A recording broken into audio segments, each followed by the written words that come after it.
Okay, welcome everyone.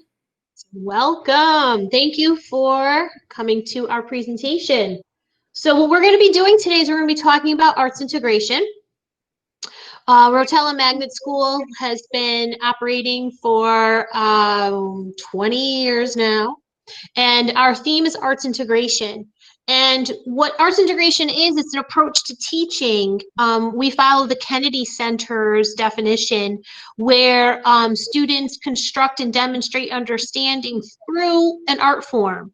So what happens is, in arts integration, is the students are learning a standard in an art form and a standard in a subject area at the same time. That's what arts integration is.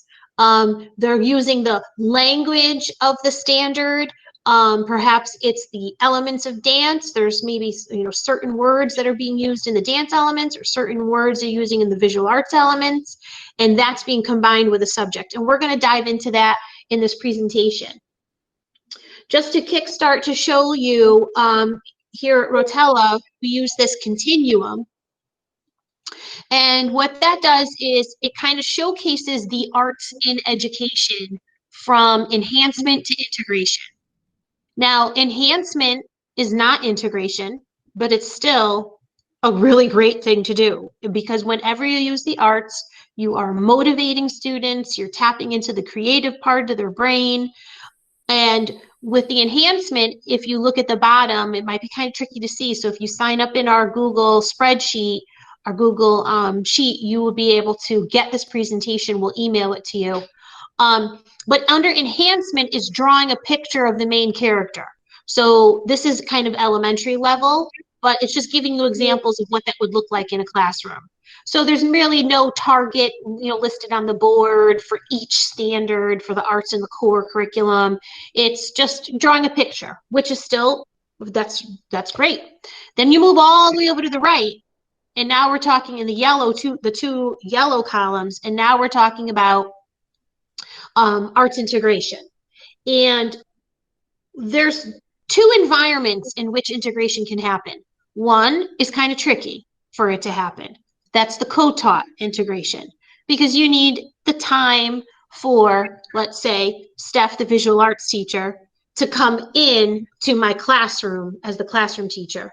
And together we would be teaching an arts integration lesson.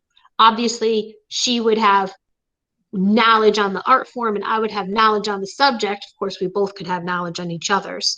And then together we would be teaching. If you look at the bottom underneath examples for co-taught integration, you will see that it says a core standard and a visual art standard. So those two targets, I can and I can, there's one for each. Right next to this, in the last column, is integration that's being done by one teacher. So although I'm in my classroom and I would love to have Steph come in, there's no time in my schedule for that. But that doesn't mean I can't integrate. I could have met with her, I could have learned the lingo that's used, and I could then implement that into my classroom. It takes time to get to the stage where you can do that on your own, and it takes a lot of learning. A lot of times you'll hear like a classroom teacher say, well, all I could do is stick figures. But there's so much more than just drawing. There's analyzing artwork. There's looking at warm and cool colors.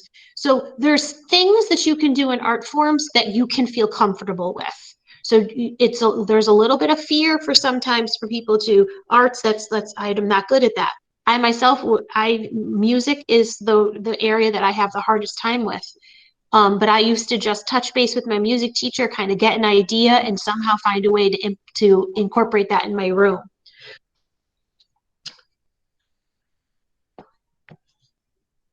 So this is just explaining the difference between arts enhancement. If you can only answer the question, what standards am I teaching and assessing? If you only can answer that question with a core standard, like a common core subject matter answer, then you're probably doing arts enhancement. But if you could answer both questions what are they learning in the art form and what are they learning in the subject area, then you are most likely doing an arts integration activity. Again, we champion both, but arts integration, really want you to understand that it's something from a subject area and something from an art form. Arts enhancement is important because it encourages creativity, motivates the kids, and arts integration takes what they've learned from arts enhancement activities and it supersizes them. It makes them deeply engaged in what they're doing. And number 4 is really important. In an arts integration lesson, if you go the full beginning to end, there would be an assessment that would measure both. Okay, so research is what really started the use of arts integration at Rotella Magnet. Now it's been 20 years, but research has grown exponentially over those 20 years, proving that integrating the art improves student understanding, application, presentation. It increases attendance, and it also helps with removing behavior barriers. There was a study done about 3 years ago where students were measured with attainment of knowledge, and they had a control group, and the groups, well, they had 2 groups, and one group received their lesson in a science topic using arts integration, and the other group had it just, regular standard lessons, hands-on and such, just not with arts integration. And what they did was they tested the kids at the end, and then they tested the kids about 3 months later. And what they learned was the students with the arts integration remembered it way more than the students who had done it without arts integration. So it's a real key ingredient to having those students remember what they learned so that they can apply that to the next activity that they're subject area that they're going to be learning. So here at Rotella, the roles we play are as the art teachers and the classroom teachers. Before we even start planning for a lesson, we confer that the students have actually already learned the content that we are about to then integrate. And that's a very big component. You don't want to introduce a new concept during arts integration. This is very much a review, an authentic assessment task, if you will, of content that's already been learned by the students. So for instance, if you're a math teacher, you've already taught fractions before the art integration lesson comes in. And the art teacher may have already taught about primary colors before integrating these two to come up with a lesson that is fully integrated, because we don't want to start we don't want to be teaching skills at this point. We're actually asking the children to now take their knowledge and apply it and create, which is at the top of Bloom's. So the skills and processes need to be taught first, and then you need to be able to collaborate. And yes, we don't have a lot of time in our schedule.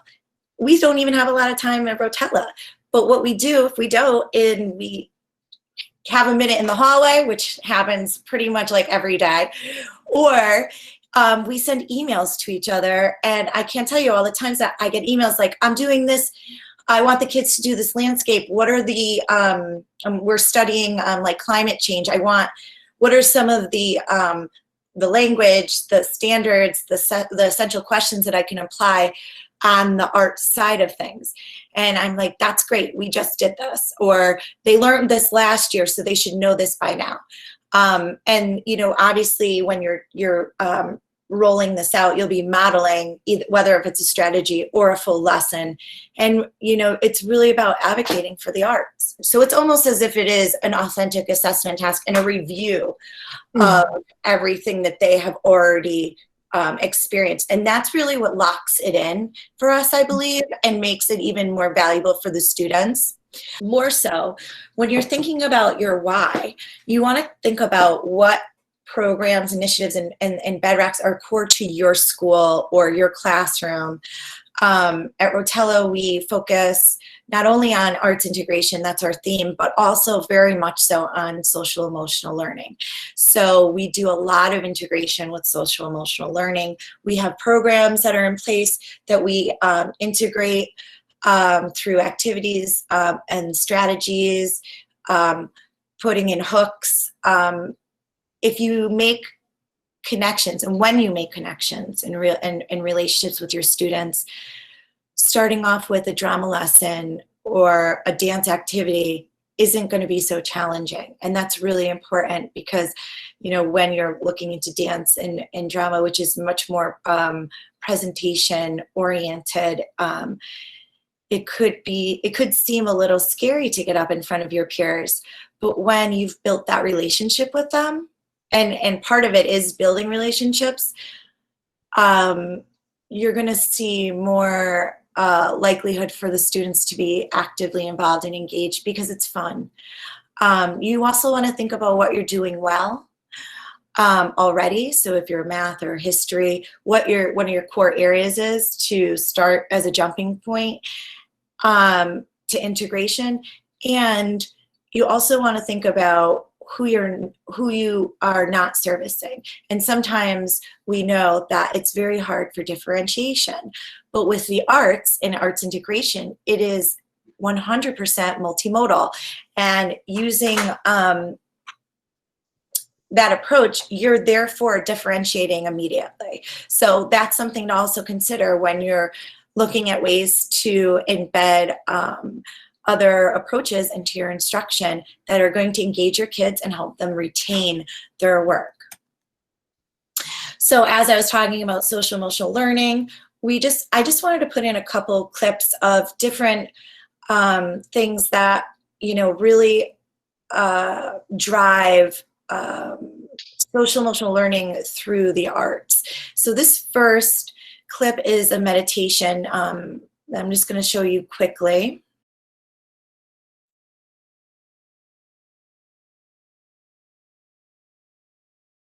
Let's take 5 minutes to enjoy a slow look at this scene of an estuary, a time for relaxation and inner stillness. So finding a posture that gives you a sense of comfort, yet wakefulness. Having a sense of the contact of your feet resting on the floor. Is it soft or hard beneath them?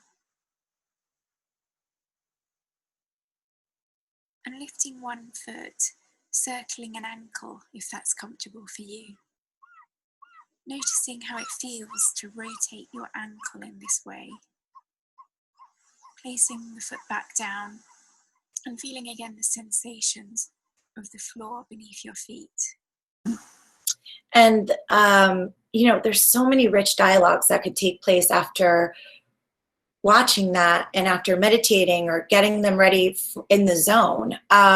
Here's another.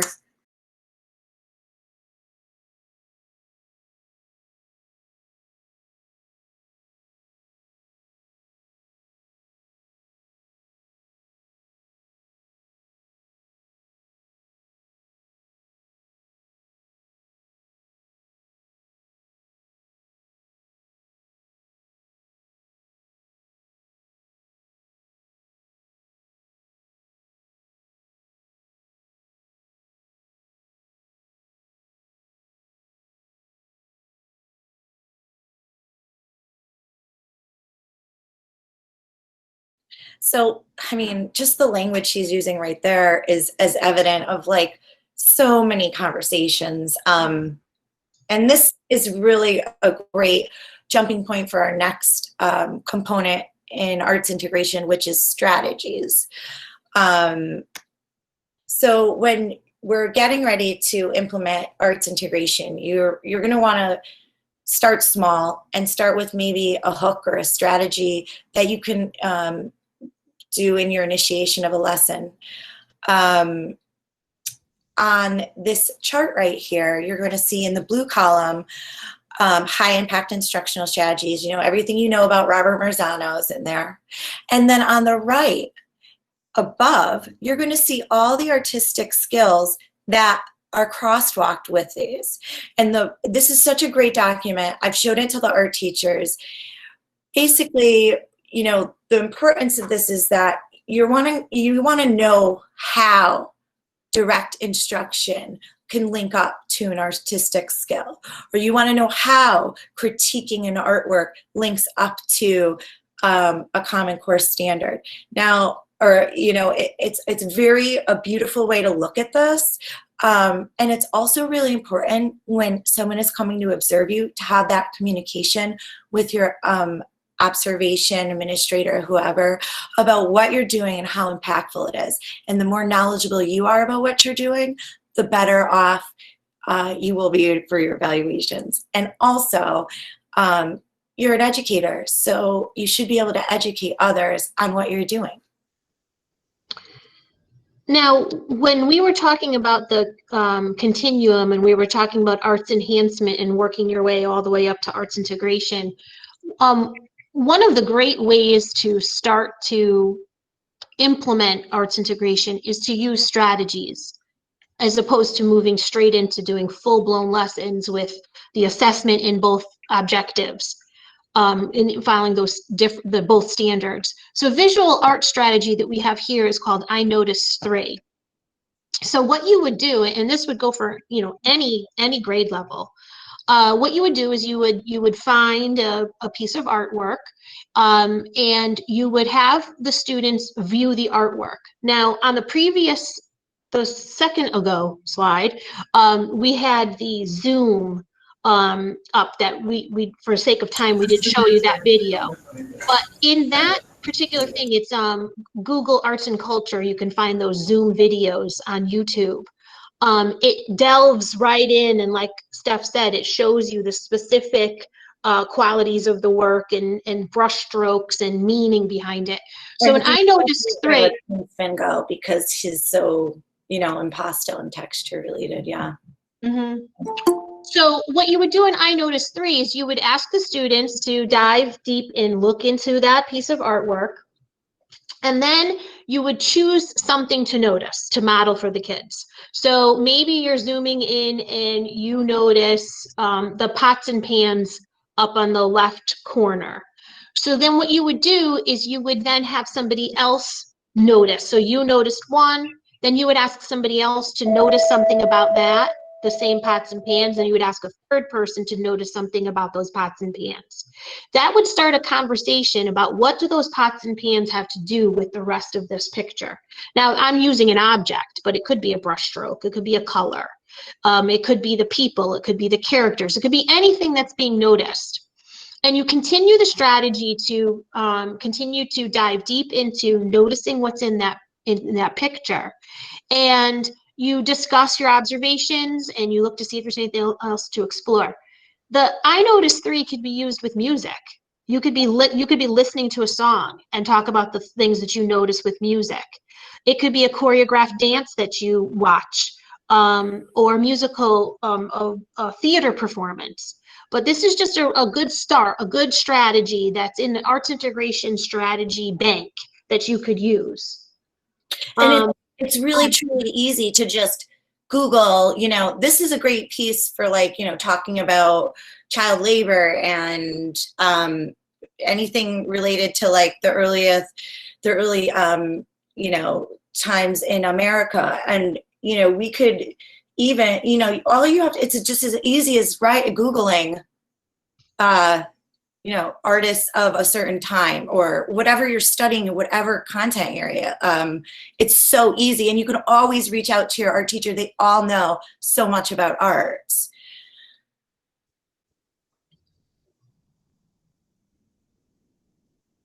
So in this strategy, you basically are on your smartboard or whatever, you'd be putting up a box, a shape that would cover most of a picture, and you would zoom into just this section, this third of the work. and you might, explain what you're noticing here. And then as you peel it back, you ask more questions, and often their predictions of the work change. And this is a piece by Diego Rivera, and it has to do with, it's called Sunday Morning in Almeida Park, but it has to do a lot about the three different political periods in Mexican history. And, as you start revealing, you're seeing like, this isn't just a couple of people in a park, this is a crowd. And, and then all of a sudden there's a skeleton and what's that hot air balloon? And the kids start to change their perception of what the work really is. So that's just a different way to look at that. And then the same thing could be done with a song. Obviously you would play part of it, stop, play a little bit more, so you would have the same kind of quality of slowly enhancing their thinking with growing information. Another one is called headlines, and this is looking at a piece of artwork and writing a 6-word headline. So what would be the headline of this? And then and then you have the students look at each other's headlines and try and merge their thought processes to make a new headline. And then that could be used as a prompt for a scene that you want them to write, perhaps in theater, or you want them to use it as a writing prompt to create a story. And then they can share stories. Writers could be directors who put actors into a tableau, a frozen picture. But it's just another jump start. And the headline activity, again, could be used with music. They could be listening to, an instrumental piece and create a headline with the instrumental piece. So a lot of these things, although they say visual art strategies, can be used in other art forms. Yes, absolutely. This one is a dance strategy, and hopefully we get time to see it in action in the later slides of our presentation. But what you do is you sequence. So perhaps you read a story, and again, this could be any grade level, and you identify the beginning, middle, and end. It could be of a short story, or it could be a chapter in a book. So you want to identify the key parts, the beginning, middle, and end, or the key events of that chapter. And then you separate the kids into 3 different groups, and they each get assigned a part of it, unless maybe there's 4 events, you could do 4 different groups. And the group identifies the key elements of their section of the text. They create like a summary sentence, and then they create a dance movement for each of those sentences. So they might have 3 sentences for their section. And then they do dance movements. They choreograph a dance movement. And then they perform that. After they've performed it, to share, you then have each group share in order. And now you've created a choreographed dance for that whole section, that whole chapter, that whole story.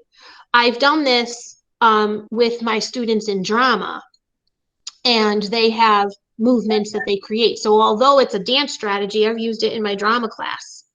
And what I would do is I would put them out of order, and then we would have to identify what we see, what is happening, and then put everybody back in order so that we could do the dance in a correct sequence. So this is another strategy that could be categorized as dance or drama. And I just want to add, when I look at this picture of these people, first of all, they're smiling, they're having fun, they're learning. This is what, I know that this is just like the PD of them doing it, but this is what learning should be. And this is how kids are actually remembering. They're not just remembering by hearing and seeing, they can remember in their physical bodies. So it's really important to really just take the time. Everybody has 5 minutes in their day to take their time and just pop out in a strategy. And it really does help. I don't want to toot Rotella's horn, but I think that because of this, we really do a good job with the kids remembering things because it's an integrated school. Mhm. This is a drama strategy, roll on the wall. You can draw the outline of a character. You could actually physically put them on the floor and outline, their body. And what you do is you put on the outside of the roll, the picture of the body, the outside would be things that that character might say, or actual quotes from a book. And then in the inside is their feelings. And because you're analyzing the inside character traits of that person and then giving what that person actually says or might say, they're delving really deep into a character so that if they were to now take it to the next step and perform it, as in a short skit, or even just showcasing the character traits, feelings, and certain parts in a tableau, it's all organized for them, and they're delving deep into the information they need about that character. You can include known facts, like if you were to do a historical, real life character, it could be age, it could be, you could put information on the outside about where that person was, what their occupation was, why they're important. So there's so many things you could do with roll on the wall, and this is really just a jump start to the next step. Really, honestly, like, how many times in my high school English class did we just sit in circles talking about Shakespeare? And I was like, oh, we could have done something like this, and it would have been so much more fun to analyze, Hamlet or whatever we were doing at the time. So this next slide is about becoming artistically literate. And this is just a snippet of some of the vocabulary per art form that you might end up using when you are communicating in your lessons. And it's kind of important. Of course, if you forget in the middle of your lesson what one of these words is, because you might not, be familiar, you can always ask your students, because don't forget, whatever you're introducing in your arts integration will most likely, if you're teaching a lesson, has to be something that the students already know. You do not want to go at the approach of teaching them something they don't know. Mm-hmm. So they're going to know about all the different kinds of lines and shapes and whatever it is that you're, if you're combining something with music, you're talking about duration, you have to reach out, just double check with your music teacher that they've already learned that. And if not, what would be something that you could implement that they have learned that would work with what you want to do? Go ahead, Marlene. So this is a creative strategy planner. So we just talked about a couple of strategies, roll on the wall. We talked about I noticed 3. So those would be visual art strategy or a drama strategy. So this is just a way to kind of keep track. So like if you're just getting your feet wet with arts integration, strategies are a great way to start. Number 1. Number 2, it's great to kind of put them on a piece of paper and say, which strategies do I want to try? And then you can put them down here and then try and go from there and see how you do and see which ones you like and which ones you don't like. These are some examples of actual lessons where you would be assessing these standards. So subject area ELA, infer character traits by identifying clue words in context. Drama, use facial expression and gesture to act out those character traits. Now I'm going to measure by the end of the lesson, whether the lesson was 1 day, 2 days, 3 days, whatever, I'm going to assess, were they able to infer character traits accurately? And were they able to identify clue words? I'm going to analyze that. I'm going to assess that, but I'm also going to assess their facial expression and their gesture. Did it match? Did it make sense? Did they use it? Did they do it? Etc. Using engineer design process to create a desk organizer. That's science, that engineering design process. Visual arts art form, attachment techniques. So those would be the key languages that you would be using. Subject social studies, key events in a historical period. Dance, using the language of dance, multiple levels and pathways to choreograph the key events. So those would be like the arts integration lessons that we were referring to back when we were showing you the continuum. Of, again, going back to visual art, where maybe there's two voices who you pick characters out of that painting and you use two voices and you create a two-voice poem and they can perform that poem. Would be a cooperative activity where they look at this piece of artwork and they come up with two voices, and you can then turn it into a two-voice poem. And what they're doing is they're summarizing the painting, creating a poem with two different voices. But I really want to point out how this next slide shows an actual illustration from a book. So a lot of times we're showing artwork and things that might have the same theme of something that we're looking at, but you could take the cover of a book in high school, you know, the cover of a book that they're going to be reading, or they could have already read it.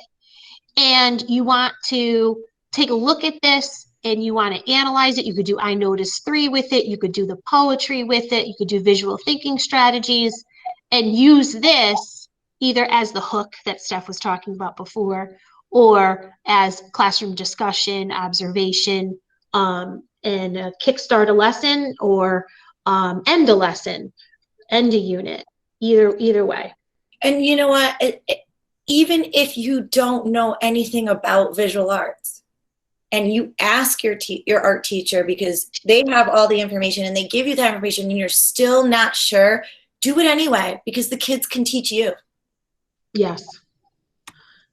This one is actually doing things a little bit backwards. We were talking about, well, it's not really backwards, but we were talking about using other artwork. How about the kids' artwork? So you would give the kids, draw a picture of a frog and have him be in the foreground, and in the background have, etc. So they create the artwork. Well, now from the artwork, you ask them to identify nouns that they see. You ask them to identify action words that they see. And then they can create a little short story, or maybe they can act something out from it. It depends on what your objectives are. But this is just an idea of using kids' artwork as the jumpstart for whatever it is that you want them to learn. This here is Animate Me is an app that you can get. I used it on an iPad. And what the kids did was they wrote monologues in response to a prompt that I had given them. So they were learning monologues in drama, they were learning fluency in reading, and then of course they were using writing skills to be able to create the monologue. We can't play it, unfortunately, but if we were to play it, the head moves a little and the mouth moves. And you hear the kid talking. Yeah, and you hear the kid's voice speaking the monologue. So this is actually kind of neat when Steph was mentioning how, you create a collaborative environment, a safe environment, through, SEL skills and things. If you're still going to have students who are somewhat shy, this is a really great way to give them an opportunity to perform without having, to be on a stage, so to speak. The other thing I want to point out about this Animate Me is I've once done it with a Dunkin' Donuts cup. And I was able to put a mouth on the Dunkin' Donuts cup, and I used personification. So that was a really neat one too. And this is the example of the character traits in dance that we were talking about from earlier. So in the beginning, the teacher is talking about a main character from Bridge to Terabithia. The kids brainstormed how that character changed throughout the book. In the beginning, the character had these traits. Middle, the character had these traits, etc. Then, using the dance elements of levels and pathways, they had to create a dance that summarized that character. 5, 6, 7, 8. 1, 2, 3, 4. So that's the beginning. 7, 8. 2, 2, 3, 4, 5, 6, 7, 8. Middle. So each group of 8 count was like the beginning, and then the second was, the end, the middle, and the end.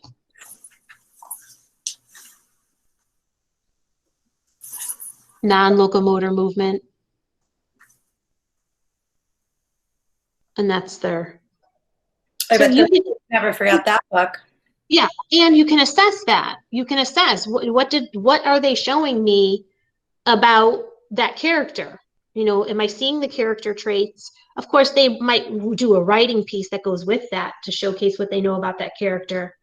But that there also shows you, do they understand that character or not? This is an arts integration planning sheet. So we saw that strategy planning sheet. It was kind of simplistic. This is a little bit more detailed because now you're talking about an arts integration lesson. So now you need to identify the art form and the subject. Identify the specific art form topic and the subject topic. Identify the two targets. What is the target for the art form? What do you want them to know? What do you want them to know for the subject?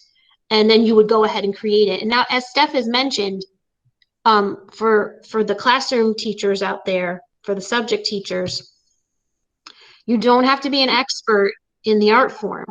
You kind of just want to get an idea of the language that's being used in the art room and maybe just use that vocabulary word somehow in there to make sure that you're tapping into their bank of knowledge and using the same language. So there is a lot of collaboration, but as Steph said, quick emails, quick talking in the hallway is always helpful. And also, we're going to see, I think in the upcoming slide, resources. There's a really good resource called, it's not there yet, but it's Education Closet and the Inspired Classroom. There's a lot of resources out there where you can try and take lessons that already exist and try and apply them. So we're showing you strategies and we're kind of just throwing out the lessons, but you can get full-blown lessons online and try and cater them to your needs in your room. Absolutely. Always just Google it too. There's always stuff out there.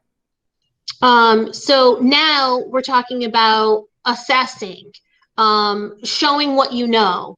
So this here is an informal assessment that was done in a classroom, and it's a graphic organizer. So you've got on the left what they learned in, this was visual art.